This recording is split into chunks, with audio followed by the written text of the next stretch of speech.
Chapitre 131. La voiture officielle resta derrière eux pendant que les policiers compromis étaient séparés. Poutine restait devant elle. Il ne grondait plus, mais barrait toujours le passage. Un enquêteur demanda à Yvon de remettre la pochette et de laisser la femme être conduite au poste. Yvon exigea le numéro du dossier. L'homme consulta son téléphone avant de répondre qu'un rapport serait ouvert sur place. La femme déclara qu'elle ne monterait dans aucun véhicule avant de savoir qui avait demandé son déplacement. Le téléphone d'Yvon vibra. Il répondit et activa le haut-parleur. La voix demanda à la femme pourquoi elle avait choisi le chien. Elle regarda Poutine. Un téléphone jetable avait été déposé dans sa boîte aux lettres avec une seule consigne. Si elle devait sortir avec le dossier, elle ne devait chercher ni un policier, ni un journaliste, ni Yvon Tremblay. Elle devait trouver le berger hollandais. La voix confirma que le chien ne reconnaissait ni les titres ni les promesses. Il reconnaissait les traces humaines et la peur réelle. Yvon demanda où les autres témoins avaient été conduits. La femme répondit que personne ne le savait complètement. Le réseau utilisait des chambres sous de faux noms et des véhicules liés au fond. Certains étaient déplacés pour les protéger, d'autres pour les isoler. Les mêmes intermédiaires servaient parfois aux deux opérations. La voix lui demanda le lieu prévu pour la prochaine rencontre. La femme hésita, puis dit Hôtel Bonaventure. Une chambre avait été réservée sous un faux nom. 2 personnes devaient y remettre des copies avant midi. Yvon demanda si elles étaient coupables. La voix répondit que l'une avait vendu des accès en sachant ce qu'il protégeait. L'autre avait exécuté des transferts sans comprendre l'ensemble, puis avait commencé à poser des questions. Les mettre dans le même sac serait simple. Ce serait aussi faux. L'enquêteur affirma qu'il prenait maintenant la responsabilité de la témoin. La voix lui demanda son nom, son matricule et l'heure exacte à laquelle il acceptait cette responsabilité. L'homme donna son nom, mais pas l'heure. La voix répondit que les caméras publiques la fourniraient. Yvon comprit que l'enquêteur pouvait seulement avoir reçu une consigne incomplète d'un supérieur compromis. Yvon demanda qu'une agente reste avec la femme et que personne ne touche au dossier avant l'arrivée d'un avocat indépendant.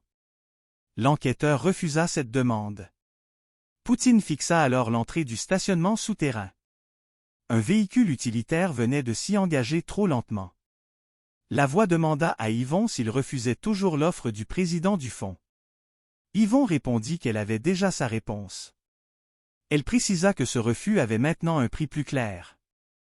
En gardant le dossier, il devenait responsable de la prochaine personne qui tenterait de le récupérer. Yvon dit qu'il ne serait responsable que de ses propres décisions. La voix accepta la correction. L'appel prit fin clairement. Yvon accompagna la femme jusqu'à sa voiture. Poutine monta à l'arrière avec elle. Il promit seulement de ne pas la remettre à quelqu'un dont il ne comprenait pas les ordres. Lorsqu'il quitta la rue, le véhicule utilitaire sortit du stationnement derrière lui. Une deuxième voiture apparut 2 intersections plus loin. La femme reconnut le premier conducteur. Il travaillait pour une entreprise qui déplaçait les témoins. Yvon demanda s'il les protégeait ou les surveillait. Elle répondit que personne n'arrivait plus à faire la différence. Il prit la direction du Bonaventure sans suivre l'itinéraire le plus court. La voiture utilitaire resta derrière eux. La seconde tenta de passer devant. Yvon ralentit à une lumière jaune, puis tourna vers une rue de service. Le véhicule de tête manqua le virage. L'utilitaire le suivit. La femme expliqua que le réseau touchait plusieurs professions. Certains policiers vendaient des déplacements. Des procureurs enterraient une priorité. Des avocats étiraient les procédures. Des responsables d'hôtel ouvraient une porte ou oubliaient une caméra. D'autres ne voyaient qu'une réservation, une signature ou un changement de chambre. La proximité ne prouvait rien, mais les répétitions formaient une méthode. 4 témoins avaient été déplacés cette semaine et 2 autres avaient cessé de répondre. À l'approche du Bonaventure, l'utilitaire tenta de se placer près de leur portière arrière. Poutine se retourna vers la femme et plaça son corps entre elle et la vitre. Yvon utilisa un autobus comme écran, changea de voie, puis entra dans la rampe du stationnement au dernier moment. L'utilitaire continua tout droit. Dans le hall, les voyageurs roulaient leurs valises entre les comptoirs. Le téléphone de la femme vibra. Un message indiquait de ne pas monter à la chambre. Yvon lui demanda qui possédait ce numéro. Elle répondit que personne ne devait l'avoir. Un appareil sonna près d'un fauteuil. Un autre vibra sous une table basse.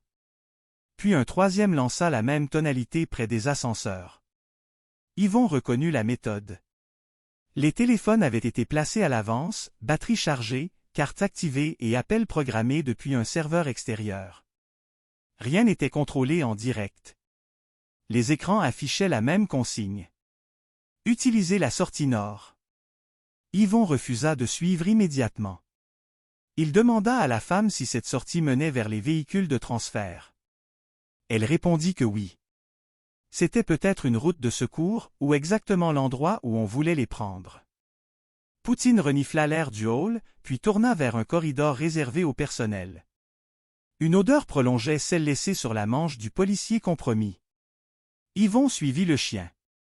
La femme resta derrière eux. Au bout du corridor, une employée d'entretien tenait une porte ouverte avec son chariot. Elle dit qu'on lui avait demandé de laisser le passage libre 5 minutes. Elle avait reçu $100 et une photo du chien. Yvon lui demanda qui avait payé. Elle montra une enveloppe sans nom. Elle n'était pas membre du réseau. Elle avait accepté une tâche étrange sans poser assez de questions. La différence comptait encore. Poutine passa la porte, puis s'arrêta sur le quai de livraison. 2 véhicules attendaient dehors. L'un appartenait à l'entreprise reconnue par la femme. L'autre n'avait aucune plaque visible à l'avant. Le téléphone d'Yvon vibra. Yvon répondit à l'appel. La voix lui demanda lequel il choisirait. Yvon répondit qu'il ne choisirait aucun véhicule préparé par quelqu'un d'autre. La voix rappela que rester immobile constituait aussi un choix. Yvon demanda si la personne à la chambre était encore là. La voix répondit qu'elle avait quitté l'hôtel par un autre accès 6 minutes plus tôt. Quelqu'un déplaçait déjà les témoins avant eux. Yvon comprit que personne ne dormait dans ce réseau.